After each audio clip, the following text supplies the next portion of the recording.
Assalamualaikum warahmatullahi wabarakatuh. Bismillahirrahmanirrahim. Alhamdulillahi rabbil alamin.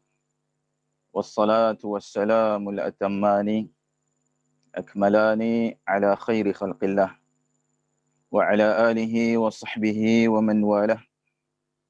Allahumma la sahla illa ma ja'altahu sahla wa anta taj'alul hazna idza syi'ta sahla. Masyaallahu kana wa ma lam yasha' lam yakun. Aqulu billahi taufiq. Alhamdulillah, syukur kita kepada Allah Azza wa Jal atas limpah dan rahmat kasih sayang Allah. Kita semua pada malam ini diizinkan oleh Allah untuk meneruskan lagi kuliah Isya kita, pengajian doa menggunakan kitab Rintihan Para Nabi karangan Syekh Abdul Razak Al-Badar hafizahullah, seorang ulama yang tidak asing bagi kita semua, terutamanya dalam bidang doa. Baik tuan-tuan dan puan dirahmati Allah sekalian, alhamdulillah, saya sangat bersyukur kepada Allah kerana sekalipun kita masih lagi berada dalam mood cuti, mana saya sendiri pun berada di kampung di Pulau Pinang pada malam ni, di malam kita bersiaran daripada Pulau Pinang. Mudah-mudahan dipermudahkan urusan kita malam ni insya-Allah. Dan internet kita pun sedikit berbeza. Mudah-mudahan tak ada berlaku sebarang masalah lah pada coverage internet kita. Harap laju tak siput lah pada malam ni insya-Allah. Jadi kita berada di mood awal tahun, mood cuti, mood juga cuti sekolah yang belum lagi dibuka. Namun alhamdulillah kita dapat meneruskan juga kuliah kita malam ni apa keadaan sekalipun lah. Jadi ini adalah manfaat teknologi, yang mana setiap kita apabila diuji dengan teknologi ni kadang-kadang menjadi lebih rajin kerana efisiennya, dan kadang-kadang boleh jadi lebih malas kerana kita terlalu bergantung pada teknologi. Jadi kita kena sederhanalah di antara dua ni. Maka tuan-tuan, janganlah kita terlalu bergantung pada teknologi, mensia-siakan faedah teknologi yang Allah ciptakan ini dengan menjadi lebih malas.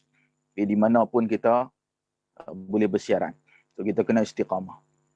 Bersiaran sama ada kita sedang bercuti ke, di kampung ke, jangan jadikan alasan untuk kita tidak memberi komitmen istiqamah dalam menuntut ilmu dan juga mengajarkannya. Jadi jangan lupa tuan-tuan dan puan-puan, untuk kita sementara tunggu berapa orang lagi jemaah kita, para pelajar kita masuk dalam kuliah, jangan lupa untuk share live ini ke grup-grup WhatsApp, Telegram, juga grup Facebook kita dan grup-grup yang lain jika ada, supaya kita juga menumpang manfaat daripada ilmu yang mengalir ini, ilmu yang jariah. Mudah-mudahan kita pun ada sebuah sikitlah saham, selain daripada kita punya admin yang dapat menggali saham yang terbesar lah untuk menjayakan kuliah pada setiap malam ni. Jadi mari sama-sama kita support Akademi Sunnah kita. Mudah-mudahan insya-Allah kita pun juga mendapat ganjaran lah selain daripada admin kita. So kita pun tolong jadi admin juga. Kerana admin kita pun tak menang tangan untuk menjayakan kuliah kita, menjawab persoalan-persoalan, begitu juga mesej, komen. Jadi yang lain-lain pun boleh bantu. Kan seperti biasa kita galakkan untuk buat sedikit nota bagi siapa yang belum memiliki kitab. So kita insya-Allah malam ni bagi kitab ni lah, Rintihan Para Nabi, terbitan Muhim ataupun karya PIS. Muhim bersama dengan karya PIS menerbitkan kitab ni bagi siapa yang belum mempunyai kitab. Semalam ni kalau boleh ada yang tulis kat bawah ni, nota-nota penting kita. Bukan sekadar nota-nota untuk kita menang lah pada peraduan yang lalu, tapi lepas dah menang pun insyaAllah kita sambung menulis nota-nota ni supaya sahabat kita yang belum mempunyai kitab boleh manfaatkan dari sudut penulisan, bukan saja dari sudut audio dan video, terutama yang mungkin berada di kampung yang sukar untuk stream video, sukar untuk stream audio, dia boleh baca ni mungkin lebih ringan. Nota-nota point yang penting di bahagian komen. Baik, hayakumullah, ahlan wa sahlan wa marhaban bikum pada siapa yang baru masuk. InsyaAllah tanpa melengahkan lagi masa, kita nak meneruskan bacaan kitab Rintihan Para Nabi karangan Syekh Abdul Razak Al-Badar hafizahullah. Baik, tuan-tuan apa yang dirahmati Allah sekalian.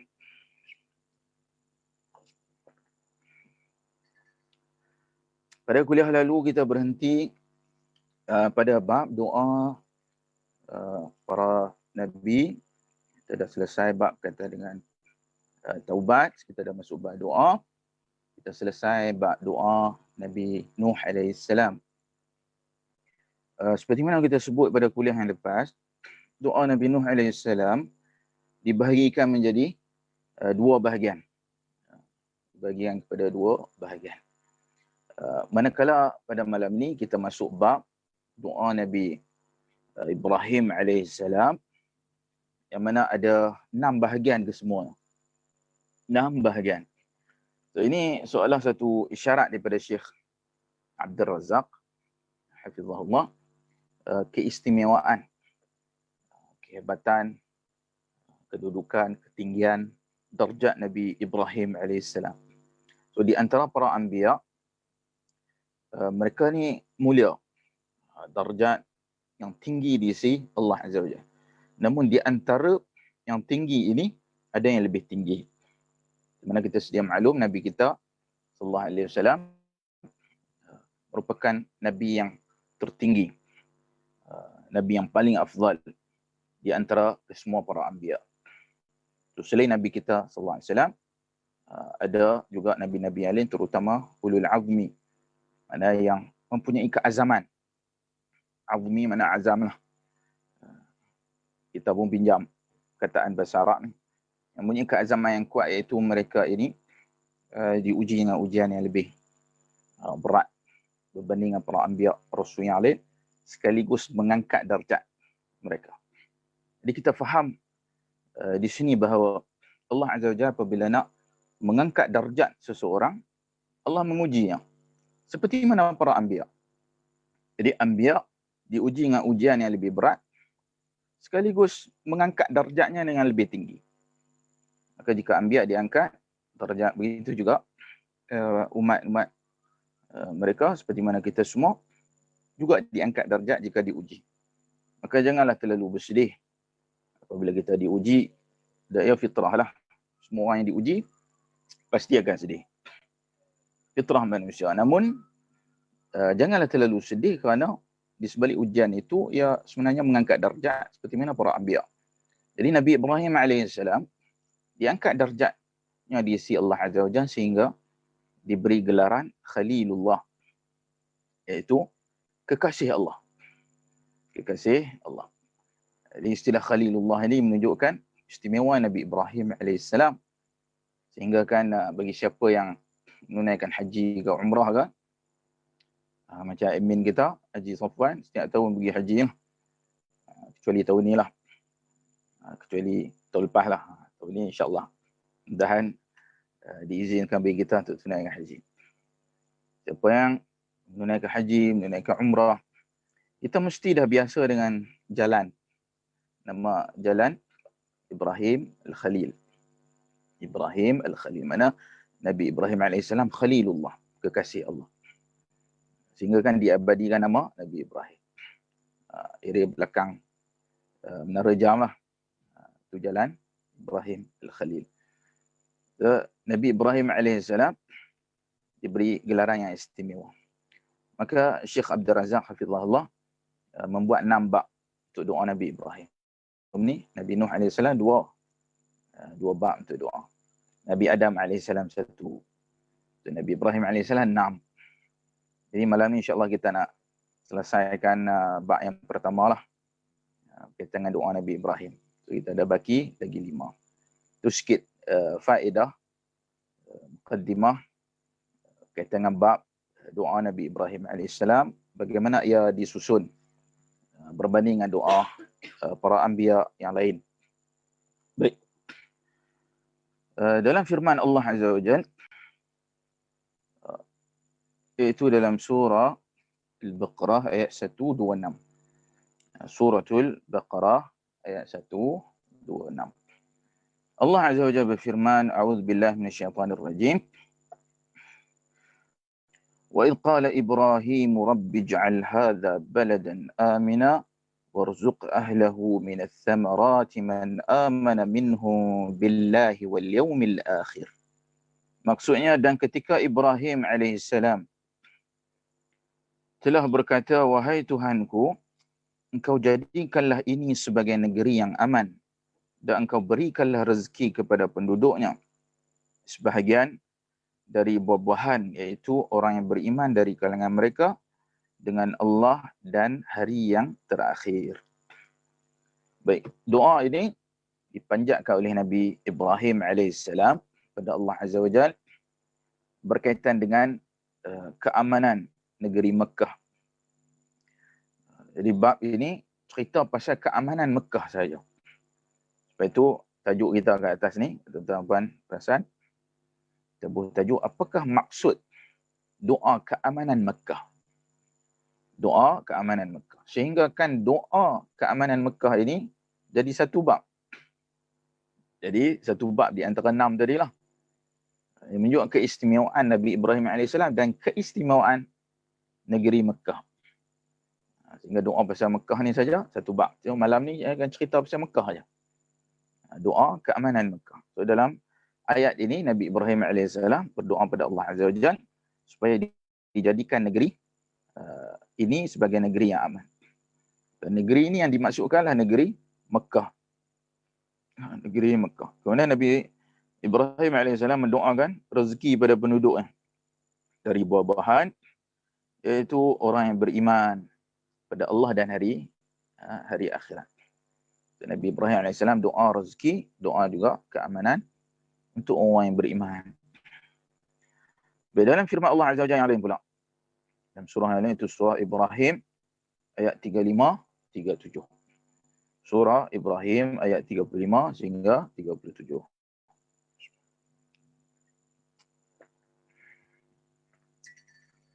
Hayakumullah ahlan wa sahlan. Marhaban bikum. Siapa yang baru masuk, kita baru saja baca ayat berkaitan dengan doa Nabi Ibrahim AS untuk keamanan Mekah. Di malam ni alhamdulillah kita ada juadah sikit. Itu air teh hijau. Bukan teh hijau Cina.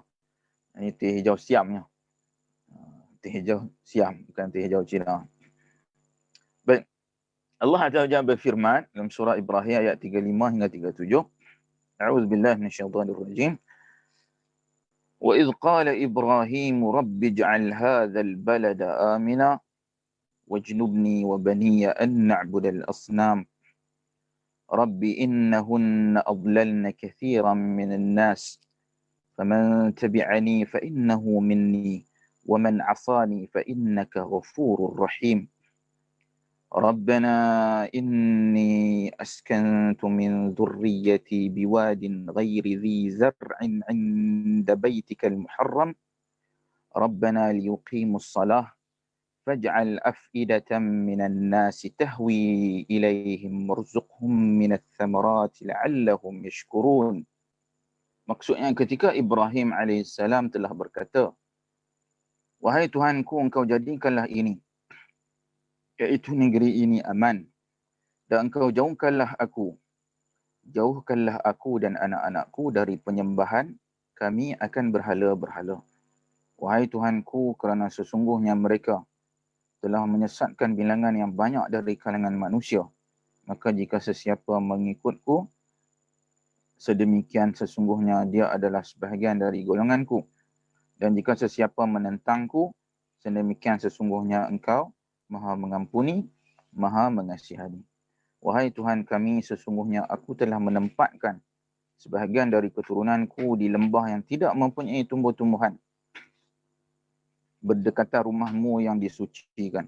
Wahai Tuhan kami, supaya mereka berterusan di dalam salat, maka Engkau jadikanlah hati-hati sebahagian dari manusia cenderung kepada mereka, dan Engkau berikanlah rezeki pada mereka sebahagian dari buah-buahan, kerana harapannya semoga mereka bersyukur. Surah Ibrahim ayat 35 hingga 37. Baik. Kata Syekh Abdul Razak hafizahullah, dalam surah Al-Baqarah kataan balad dengan bentuk nakirah. Kita lihat ayat tadi dalam surah Al-Baqarah, ini surah Ibrahim. Dua surah ni dibandingkan kerana yang bermakna yang hampir sama. Dalam surah Al-Baqarah tadi, iaitu ayat 126, Nabi Ibrahim AS berdoa dengan istilah baladan, iaitu nakirah. Nakirah ni dia bahasan dalam bahasa Arab lah. Perbahasan dalam bahasa Arab. So, tuan-tuan puan mempelajari bahasa Arab, ada asas perkataan bahasa Arab, kita boleh agaklah apa perbahasan ni, apa maksud yang nak diceritakan di sini. Jadi nakirah maksudnya kata nama am. Kata nama am tu makna nakirah. Adapun ma'rifah pada surah Ibrahim yang kita baca tadi ayat 35 37. Iaitu hadzal balada, al balada.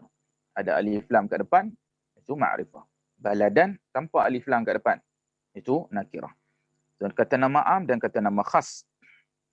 Kerana apa? Kerana Nabi Ibrahim AS berdoa dua kali. Mana ayat itu adalah doa yang berbeza. Doa pertama surah Baqarah, doa kedua surah Ibrahim. So dua kali Nabi Ibrahim AS berdoa. Doa yang berbeza antara dua. Walaupun makna dia hampir sama. Itu faedah lah di sudut bahasa. Bagaimana para ulama mereka mengesan di sudut bahasa yang dua doa yang berbeza. Walaupun makna dia hampir sama. Hayyakumullah ahlan wa sahlan. Marhaban bikum. Puan Nur Kasih. Assalamualaikum Ustaz. Waalaikumsalam. Alhamdulillah berkesempatan join live sebelum mula ngajar ni. Cuma dengar suara je. Oh, dengar suara saja.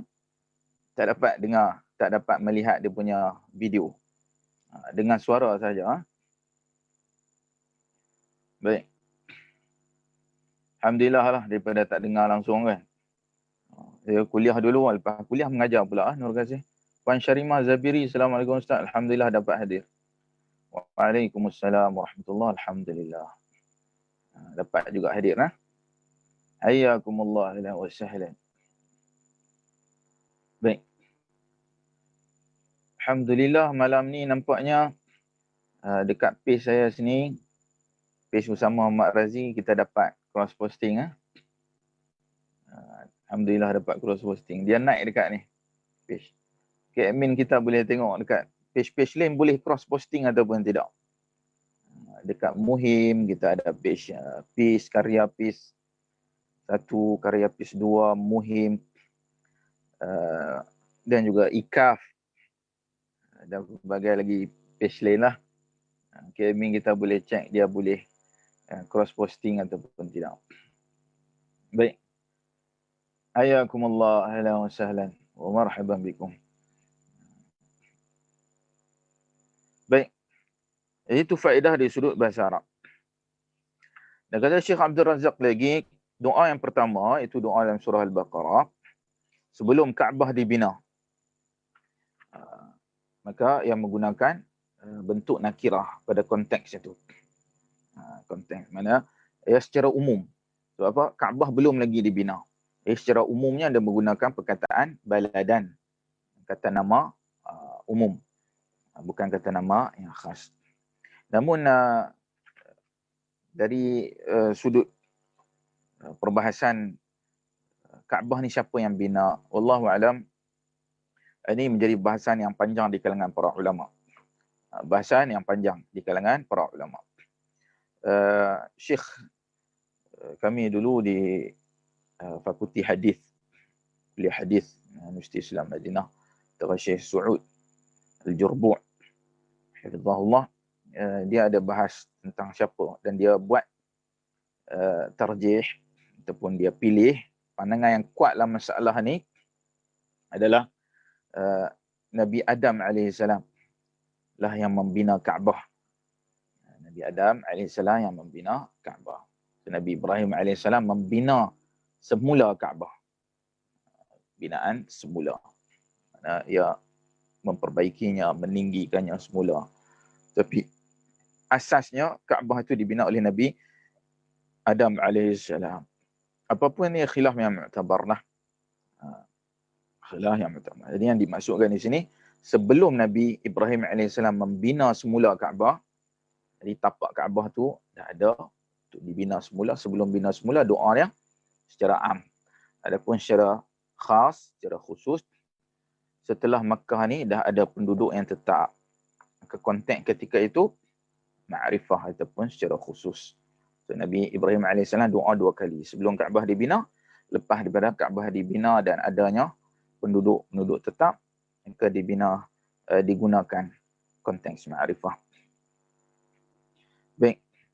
Kemudian dalam ayat yang lain pula, iaitu surah Ibrahim ayat 39. Nabi Ibrahim AS berdoa. A'udzubillahi minasyaitanirrajim. Alhamdulillahilladzi wahaba li 'alal kibari Ismail wa Ishaq.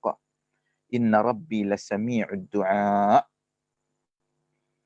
Maksudnya segala pujian sewajarnya bagi Allah yang telah mengurniakan bagiku bersama umur tua dengan Ismail dan Ishaq. Kerana sesungguhnya Tuhanku benar-benar maha mendengar doa. Surah Ibrahim ayat 39. Jadi dalam ayat ini Nabi Ibrahim AS berdoa dengan doa keamanan. Dengan doa keamanan. Doa sambungan. Doa kesinambungan. Jadi makna keamanan di sini keamanan yang sempurna daripada ketakutan dan juga kegusaran. Itu yang dimaksudkan keamanan di sini. Jadi Nabi Ibrahim AS berdoa juga dengan rezeki untuk para penduduk. Kenapa doa rezeki di sini? Pada asalnya Makkah ni adalah negeri yang tandus. Tak ada tumbuh-tumbuhan, tak ada juga sumber air. Tak ada tumbuh-tumbuhan, tidak juga ada sumber air. Jadi Nabi Ibrahim AS doa rezeki, dikurniakan rezeki bagi para penduduk. Baik.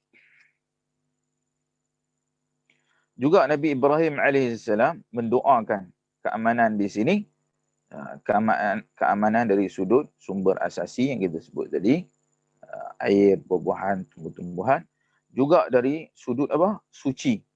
Keamanan dari sudut kesucian. Oh, nampaknya kita punya page saya sendiri ada, tapi page yang lain kita masih belum lagi dapat cross posting. Alhamdulillah. Apa ni nikmat rezeki yang Allah bagi walaupun belum sampai masanya lagi kan. Sepatutnya sampai 17 bulan. Tapi alhamdulillah malam ni dah boleh cross posting lah. Jadi kita sangat syukuri. Baik, kembali pada makna keamanan tadi. Kata Syekh Abdul Razak, keamanan dari sudut makanan asasi. Tumbuh-tumbuhan dengan air, di sudut itu. Dan juga di sudut kesucian yang kedua. Kehormatan. Jadi Nabi Ibrahim doa dua-dua sekali. So kita nak kena lihat daripada dua sudut. Kena lihatnya daripada dua sudut. Baik. Al-Hasan Al-Basri rahmatullah alaihi berkata, Al-Hasan Al-Basri salah seorang daripada imam di antara imam hadis, itu juga masyhur dalam tafsir. Disebut ini merupakan doa yang dipanjatkan oleh Ibrahim alaihissalam. Lalu Allah menjawabnya dengan menjadikan Makkah sebagai negara yang dilimpahi keamanan. Bitafsir Ibn Abi Hatim. Ibn Abi Hatim adalah imam yang besar dalam bidang hadis. Namun dia juga ada tafsir. Tapi dia lebih jagolah, lebih masyhur dalam bidang hadis. Sebaiknya kerana ia tafsir bil ma'thur. Biasanya ahli hadis ni dia tafsir dengan Quran balik, tafsir dengan hadis balik, dan juga tafsir dengan pandangan para tabi'in. Jadi ambil pandangan Al-Hasan Al-Basri rahmatullah alaih, salah seorang daripada tabi'in dan juga daripada imam hadis. Baik. Kemudian Allah Azza wa Jalla mengingatkan musyrikin Mekah berkenaan dengan nikmat ini. Iaitu nikmat keamanan tadi. Allah Azza wa Jalla bagi peringatan pada kaum musyrikin. Dalam ayat yang lain iaitu daripada surah Al-Qasas ayat 57. Surah Al-Qasas ayat 57. Allah Azza wa Jalla bagi peringatan pada kaum musyrikin.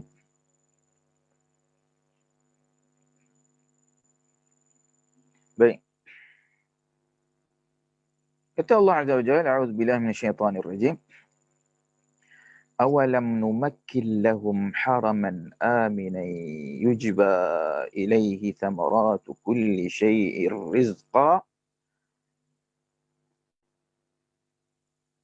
Awalam numakkin lahum haraman aminan yujba ilaihi thamaratu kulli syai'ir rizqan min ladunna walakinna aktsarahum la ya'lamun. Maksud, apakah dan tidakkah kami telah mewujudkan kerana mereka tanah suci yang aman, yang dihimpunkan apa yang wajar kepadanya, hasil tanaman dari segala jenis, sebagai sebenar-benar bekalan keperluan dari sisi kami. Dan tetapi sebenarnya kebanyakan mereka tidak mengetahui. Surah Al-Qasas ayat 57. Dalam ayat ni Allah Azza wa Jalla menempelak kaum musyrikin.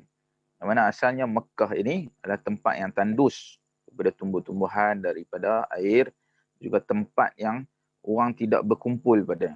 Kemudian Allah jadikan nikmat ini, keamanan ini, semua orang bertumpu.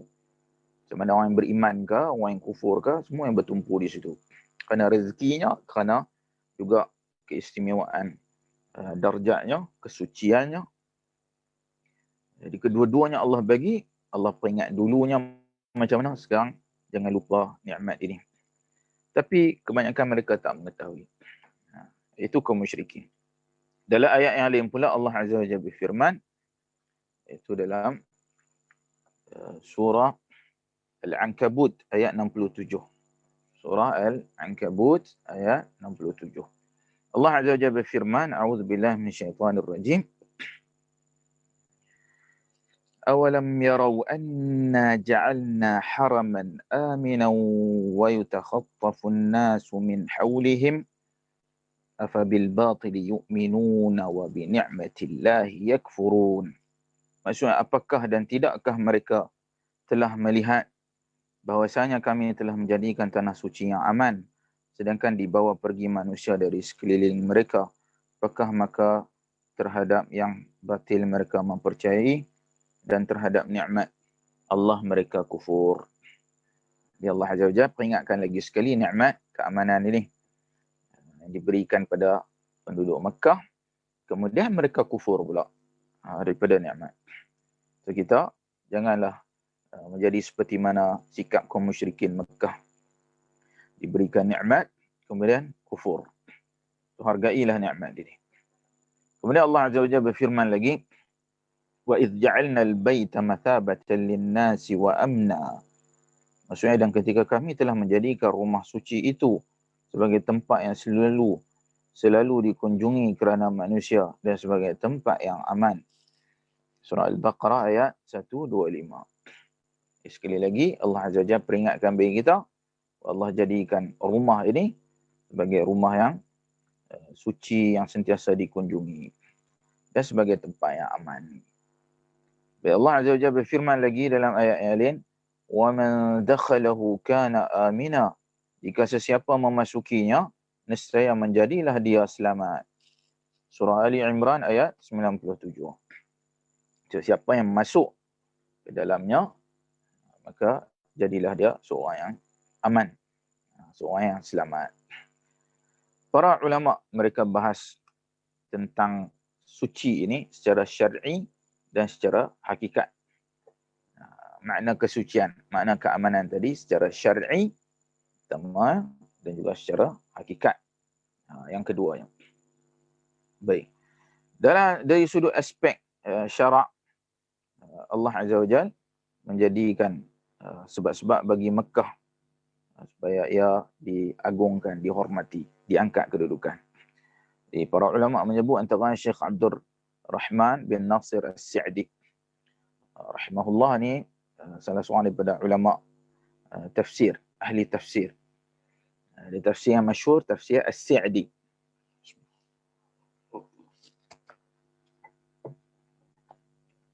Kadang-kadang orang baca Sa'di.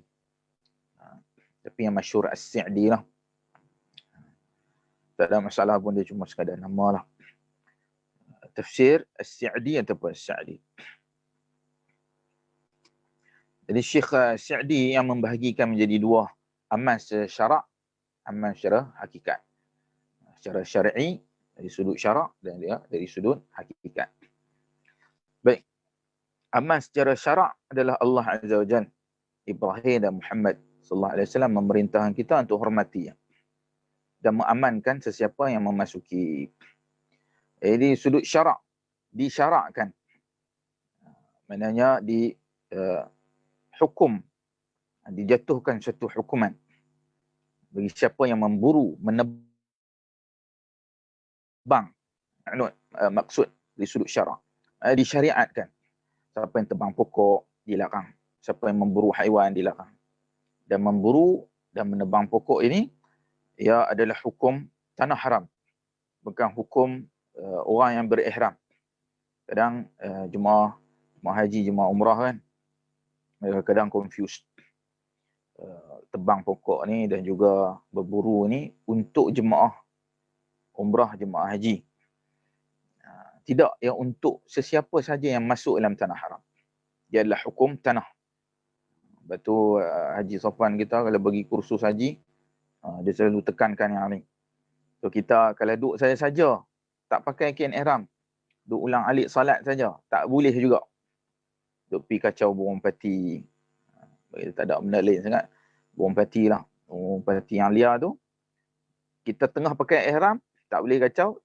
Dah habis tahlul, pakai baju biasa, jubah ke, tak boleh juga. Sebab dia hukum tanah. Tanah itu tanah yang mulia. Tanah haram. Haram dengan makna mulia. Dengan makna aman tadi. Jadi itu dari sudut syarak. Hukum hakam syarak. Dihukum ke atas kita apabila kita melanggar kehormatan tanah haram. Itu di sudut syar'i, sudut syarak. Sementara dari sudut hakiki pula, Allah Azza wa Jalla dengan qada dan qadarnya menanamkan rasa hormat kepada Mekah dalam jiwa manusia. Yang ni dari sudut apa? Sudut hakikat. Itu boleh beza. Yang tadi di sudut hukum, di sudut undang-undang. Kadang orang tu dia tak mau tapi dia terpaksa ikut. Kalau dia buat nanti polis tangkap. Jadi dia pun tak buat lah. Tapi kalau tak ada siapa tengok, polis tak ada, siapa pun tak tengok, mutawif pun tak perasan, dia duduk seorang-seorang, tak ada siapa. Jadi kita cabut pergi lah. Tak ada siapa tahu ni. Kecuali Allah Azza wa Jalla. Tengok mutawif pun tak nampak dia. Polis ke tak nampak dia, dia pun buat. Dia buru ataupun dia tebang pokok. Yang ni dari sudut ni pula. Sudut hakikat. Itu Allah jadikan Mekah ni dia ada aura. Ataupun Arab kadang dia panggil haibah. Haibatun. Haibah ni pun mungkin bahasa Melayu kita hebat. Pinjam daripada bahasa Arab ni, haibah. Perkataan hebat tu pinjam. So kita panggil hebat. Haibatun. Dia mungkin bahasa Melayu kita aura lah. Kita panggil aura. Aura ni walaupun tak ada penguatkuasaan undang-undang, kita rasa takut nak buat. Atau Mekah ni Allah jadikan macam tu. Allah tanam dalam jiwa manusia. Sama ada musyrik dan juga kafir.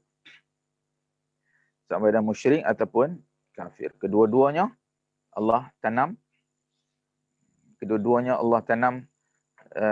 dalam jiwa mereka supaya rasa takut. Jadi dia rasa takut sama ada undang-undang ataupun tidak. Jadi ini kita masuk di sudut hakiki. Sudut hakiki. Sehingga dikisahkan seorang lelaki menemui pembunuh bapanya namun tidak memburunya kerana hormat dengan Mekah. Antara bentuk penyucian kota Mekah lah dia menjadikan siapa yang ada berniat buruk terhadap Mekah akan mendapat balasan yang segera di dunia, sebagaimana yang dia lakukan kepada tentera bergajah dan lain-lain. So ni kisah yang masyhur. Syekh Sa'di sebut ada orang yang mana dia cari pembunuh ayah dia, tapi bila dia jumpa kat Mekah dia tak bertindak. Sebab apa ni Mekah? Lain kali kita pergi cari dia kat tempat lain pula. Kita tangkap dia tempat lain. Kat Mekah ni kita tak tangkap. Begitu juga Allah jadikan siapa yang niat buruk dia dikenakan azab yang segera. Contohnya tentera bergajah, tentera Abraha lah. Dia kena segera. Walaupun secara umumnya umat ini ditangguhkan.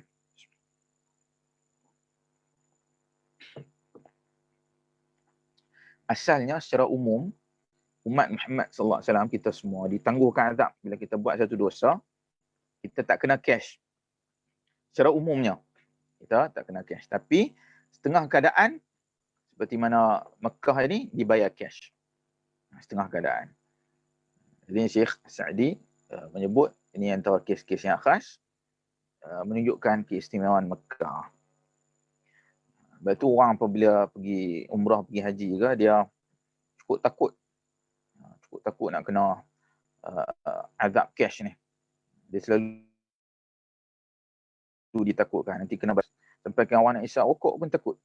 Di Mekah kita jumpa bila kita buat umrah haji, nak isap rokok dia pergi cari tangga-tangga hotel jauh daripada orang. Takut nak isap rokok. Takut apa? Bukan takut apa sangat, takut kena azab tu cash. Kena bayar cash. So, kena hati-hatilah. Asas tu ada. Tapi janganlah sampai merapu sangat. Cerita orang jadi khinzir lah, mati-mati jadi khinzir. Mati-mati kena telan dengan ular. Ini semua cerita mastika lah.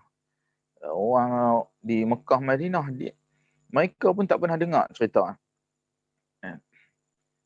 Jadi orang Mekah Madinah pun istighfar. Dengar ni mana cerita duk mai orang Melayu duk cerita jadi khinzir. Semua mati kat Mekah. Taklah sampai tahap macam tu. Tapi asas tu adalah. Baik.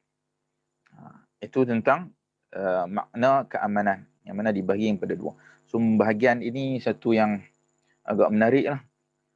Agak menarik daripada Syekh Sa'di. Sebab tu tafsir Sa'di ni antara tafsir yang ya meningkat naik lah. Antara tafsir yang hebat.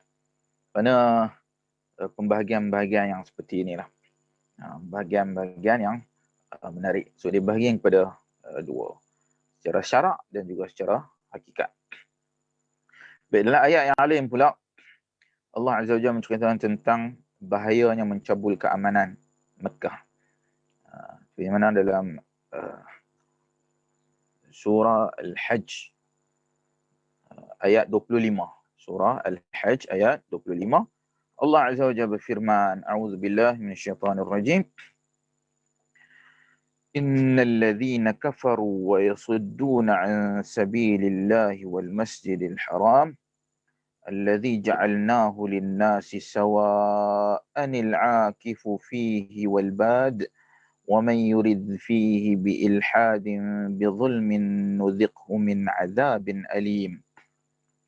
Maksudnya sesungguhnya orang-orang yang kufur dan menghalangi dari jalan Allah dan Masjidil Haram, itu yang kami telah jadikannya kerana manusia dengan penghuni di dalamnya dan orang luar serupa. Jika sesiapa bermaksud di dalamnya dengan perbuatan melanggar kesucian dengan kerana kezaliman, nescaya kami akan membuatnya merasai sebahagian dari azab yang amat menyakitkan.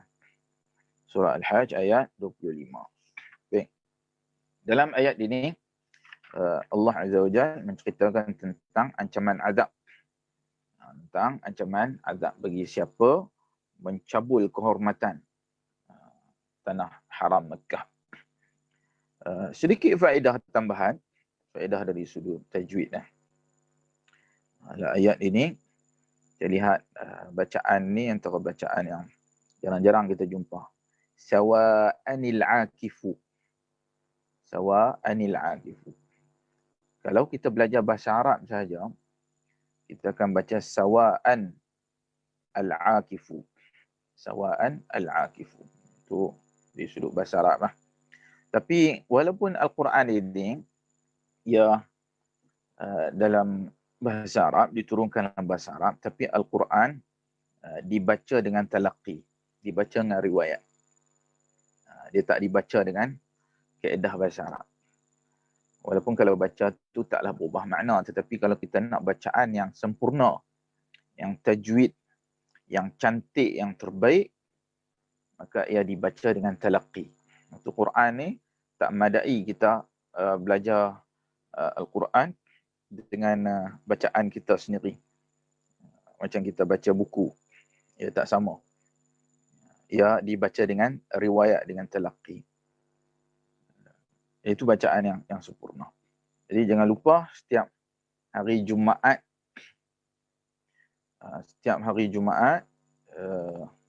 malam Sabtu, insyaAllah pukul 9 suku, ada kuliah tahsinul Quran. Memperbaiki Quran, mencantikkan bacaan Al-Quran. Tajwid ni lah. Jangan lupa untuk ikuti kuliah Ustaz Akbar kita, selebriti kita. Jadi kita belajar dengan talaqi. Boleh live bersama kan? Boleh PM kita punya admin live bersama dengan kelas dah tukar. Oh, sudah tukar ke? Dari hari Jumaat ke hari Rabu. Tukar kepada hari Rabu lah. So hari Rabu insyaAllah 9 suku. Hari Rabu malam Khamis. Belajar tahsin, belajar secara talaqi. Al-Quran dibaca dengan talaqi, bukan dibaca semata-mata dengan kaedah. Dia bukan baca buku. Dia nak baca dengan baik sawa'anil akifu. Sawa'anil akifu. Kenapa? Kat situ ada nun al-wiqayah. Nun al-wiqayah. Apa dia tanwin bertemu dengan hamzah al-wasal.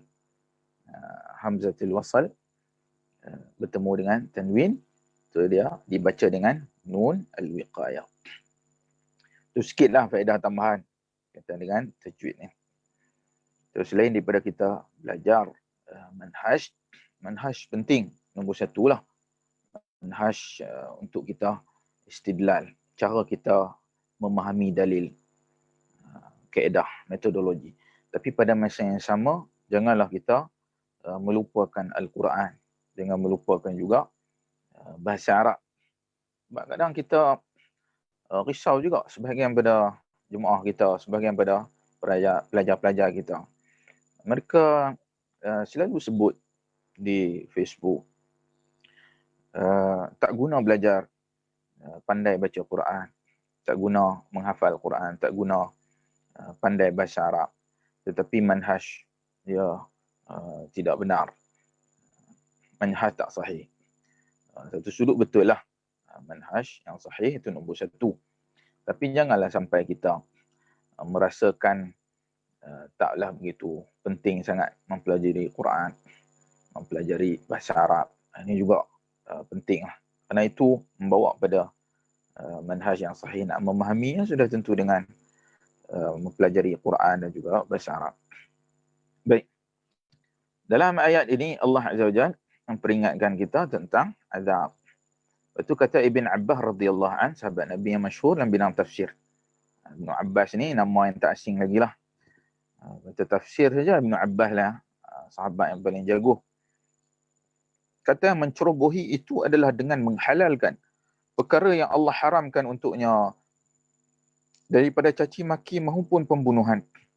Seperti kamu menzalimi orang yang tidak menzalimimu, atau membunuh orang yang tidak berniat membunuhmu. Sesiapa yang melakukan sebegini, azab yang pedih menjadi wajib buatnya. Baik, tafsir At-Tabari. Jadi qaul Ibn Abbas ni datang daripada tafsir At-Tabari. Baik, kata Ibn Abbas tentang masalah ni, bagi orang yang berniat jahat ni apa maknanya?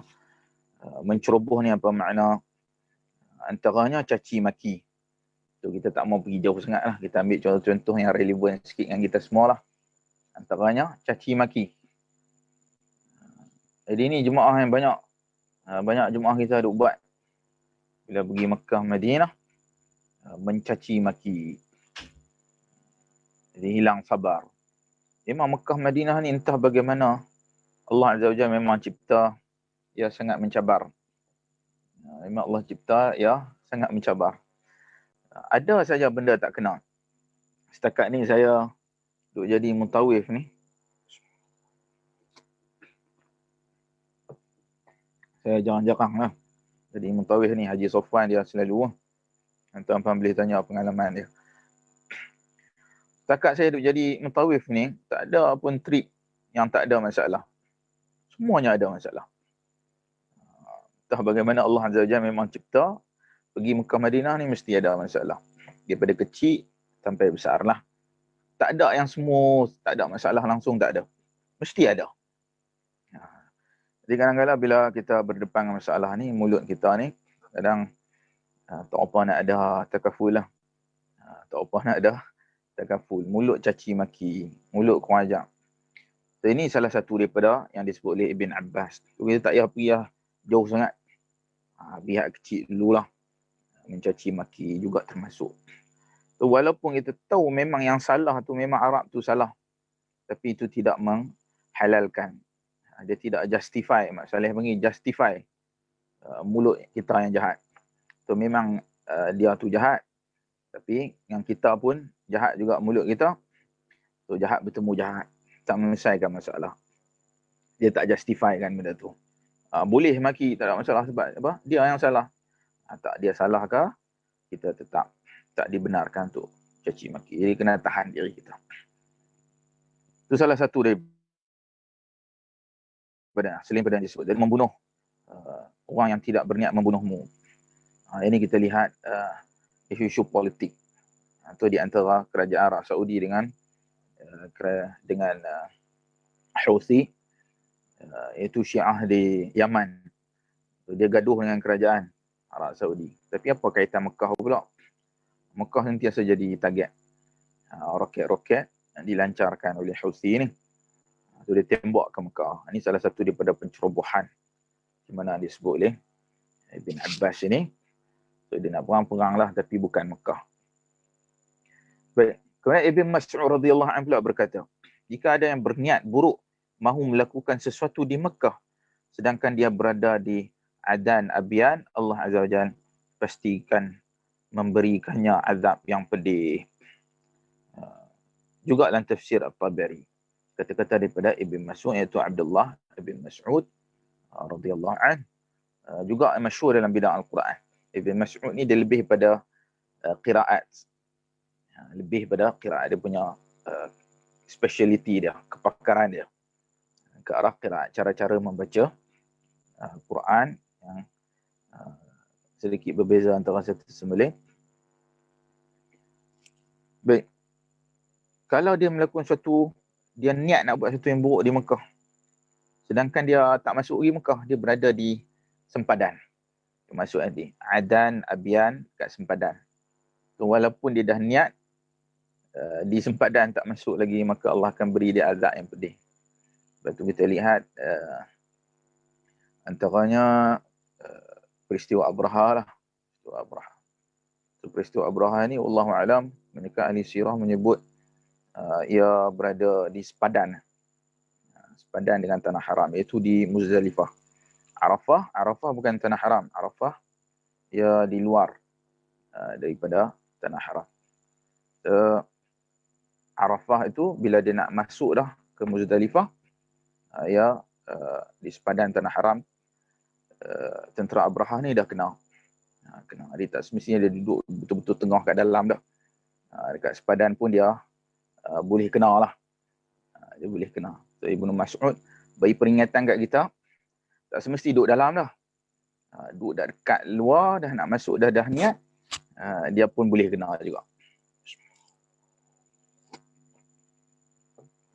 Begitu juga hadis-hadis dalam Sahih Bukhari ada menceritakan tentang akan datang satu tentera yang nak menyerang Mekah, mereka ditenggelamkan di satu tanah padang pasir antara Mekah Madinah.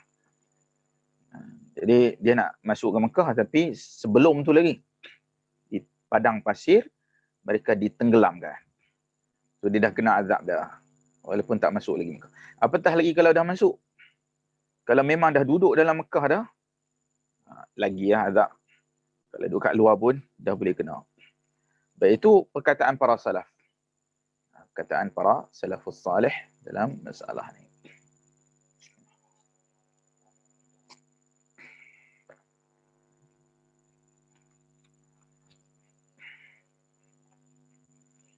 Baik, Ibnu Katsir rahmatullah alaih berkata, ini merupakan antara keistimewaan tanah haram di mana orang luar yang mahu melakukan keburukan di dalamnya, meskipun hanya sekadar berazam dan belum dilakukan, akan menerima akibatnya. Ini juga Ibnu Katsir rahmatullah alaih juga menyebut benda yang hampir sama. Baik, seperti mana dalam tafsir Ibnu Katsir, Imam As-Sa'di, itu Syekh As-Sa'di tadi berkata, Masjid Al-Haram ini memiliki kesucian, kehormatan dan keagungannya yang tersendiri. Sehingga siapa yang ingin melakukan perkara yang salah dengan kezaliman pasti ditimpa azab yang pedih. Hanya semata-mata hendak melakukan kezaliman dan pencerobohan di tanah haram, sudah melayakkan dia untuk menerima azab. Sedangkan di luar tanah haram, seorang individu tidak dihukum, melainkan jika dia telah melakukan kezaliman. Bagaimana pula dengan orang yang melakukan kezaliman paling besar seperti kekufuran, kesyirikan, menghalang orang menujuna dan berziarah kepadanya? Anda rasa apakah yang Allah Azza wa Jalla akan lakukan kepada mereka? Pada ayat ini terdapat suruhan wajib untuk menjaga kesucian kota haram, mengagungkannya, serta ancaman buat sesiapa yang ingin melakukan maksiat di dalamnya. Tafsir As-Sa'di. Jadi Syekh As-Sa'di rahmatullah alaih menambah sedikit poin yang penting, iaitu poin syirik. Kerana syirik kezaliman yang paling besar. Tak ada dosa yang lebih besar daripada syirik. Apa saja dosa tidak boleh mengatasi syirik. So ni poin yang sangat penting. Poin syirik. Dia apatah lagi kalau kezaliman yang lain diazab, apatah lagi kalau syirik. Lebih lagi. Ini yang sebahagian jemaah kita kadang pergi Mekah Madinah buat syirik. Ambil batu lah, ambil pasir lah, tanah lah. Sehingga kan sebahagian, kita lihat sebahagian travel, mutawifnya memang suruh orang. Suruh orang ambil tanah ni bawa balik. Siap suruh kot lah kalau dia seorang pergi ambil. Kira tak teruk lah. Ini teruk sampai suruh orang juga ikut bersama dengan dia ambil bawa balik. Ini semua dia lebih berat lah daripada dosa-dosa yang lain. Assalamualaikum Ustaz, maaf lambat masuk Haji MB. Waalaikumsalam Haji MB. Nampak yang kita dah nak habis di akhir, perakhiran pada kuliah kita dah Haji MB. Tak apa, boleh tengok kemudian lah. Kita punya rakaman insyaAllah. So perhatikan ni masalah syirik. Termasuklah kayu koka sebagainya yang dianggap memberi manfaat. Yang mana ni semua khurafat.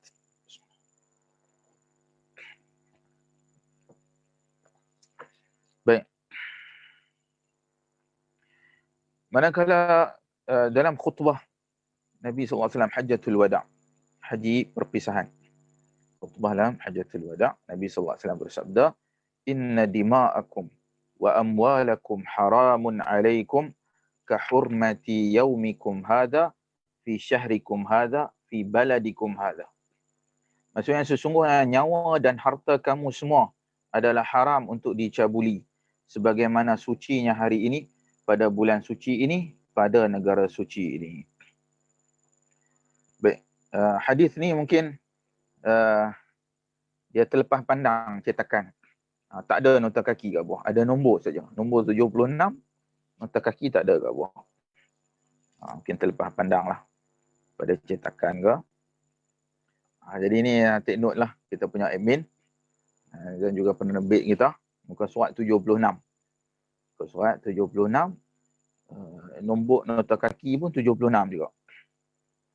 Hadis ni muttafaqun alaih. Disepakati Bukhari dan juga Muslim. Kan kesahihannya diriwayatkan Bukhari dan Muslim. Jadi hadis-hadis sahih lah, tak ada isu lah. Cuma mungkin nota kaki tu hilang, tak tercetak. Baik, hadis ni berkata khutbah Hajjatul Wada', khutbah yang haji yang terakhir tu, bila Nabi SAW khutbah, dia akan pilih sesuatu isu yang penting. Khutbah ni semua orang wajib dengar. Dia mesti benda tu padat, ringkas dan penting. Jadi betapa pentingnya cerita tentang kesucian tanah haram.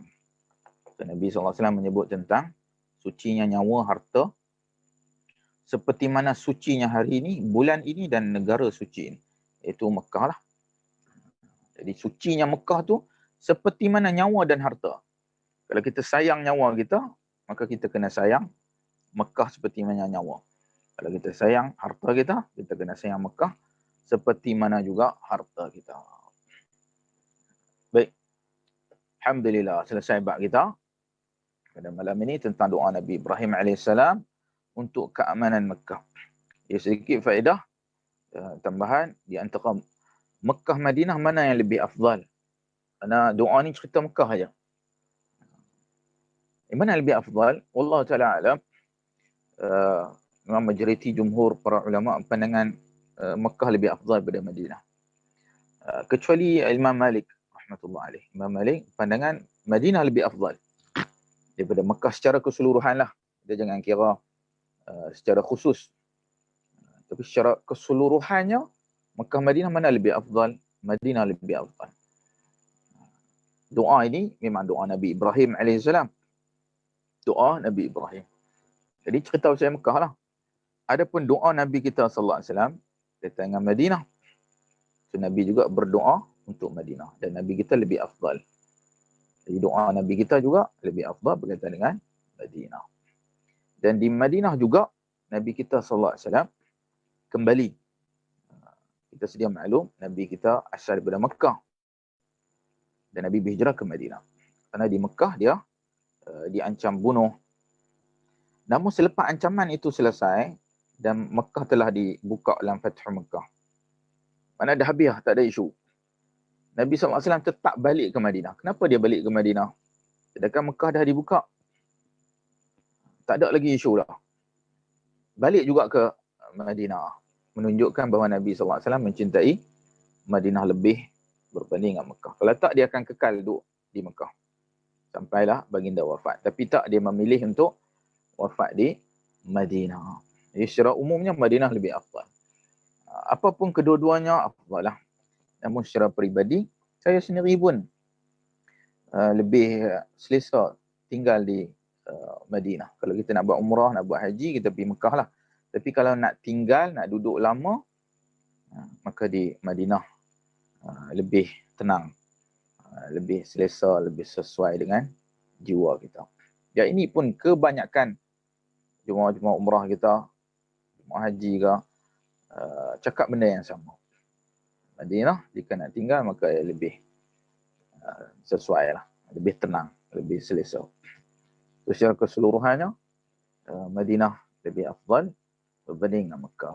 Namun pada setengah bab, Mekah lebih afdal. Seperti di Mekah adanya Zamzam, adanya Kaabah, itu juga sana ada masyair, itu tempat-tempat menunaikan haji, dan juga pahala yang berganda lebih daripada Madinah, 1,000 kali ganda. Namun di Madinah juga tak kurang hebat adanya seperti mana makam Nabi kita sallallahu alaihi wasallam, adanya Baqi', Jannatul Baqi', adanya juga Ajwa, adanya juga Raudah, adanya Masjid Quba. Jadi secara khususnya ada bagi dua-dua. Secara umumnya maka Madinah lebih afdal. Wallahu ta'ala alam. Ayakumullah Dr. Daud. Assalamualaikum Ustaz. Lama saya ketinggalan tazkirah Ustaz. Lama, saya pun lama juga tak bersiaran. InsyaAllah kita seminggu sekali lah. Tapi nampaknya kita punya page ni dah bertambah baik. Lepas dah kena ban, dia dah bertambah baik, dah boleh posting malam ni. InsyaAllah kita akan mulalah kuliah kita mungkin hari Selasa ke. InsyaAllah pada siapa yang mengikuti kuliah online kita, insyaAllah kita nak buat pada hari Selasa minggu hadapan lah, insyaAllah. Hari ni masih lagi di kampung Pulau Pinang. Balik hari Senin balik, Selasa kita boleh start. Baik, nampaknya tak ada sebarang soalan. malam ni? Semua clear ah? Baik, cukup sekadar itu kuliah kita pada malam ini, mudah-mudahan manfaat. Kita tangguh dengan doa Nabi sallallahu alaihi wasallam, Allahumma la taj'alid dunya akbar hammina wa la mablagha ilmina, subhanaka Allahumma bihamdik, asyhadu an la ilaha illa anta, astaghfiruka wa atubu ilaik. Wa sallallahu ala nabiyyina Muhammad. Alhamdulillahi rabbil alamin. Assalamualaikum warahmatullahi wabarakatuh.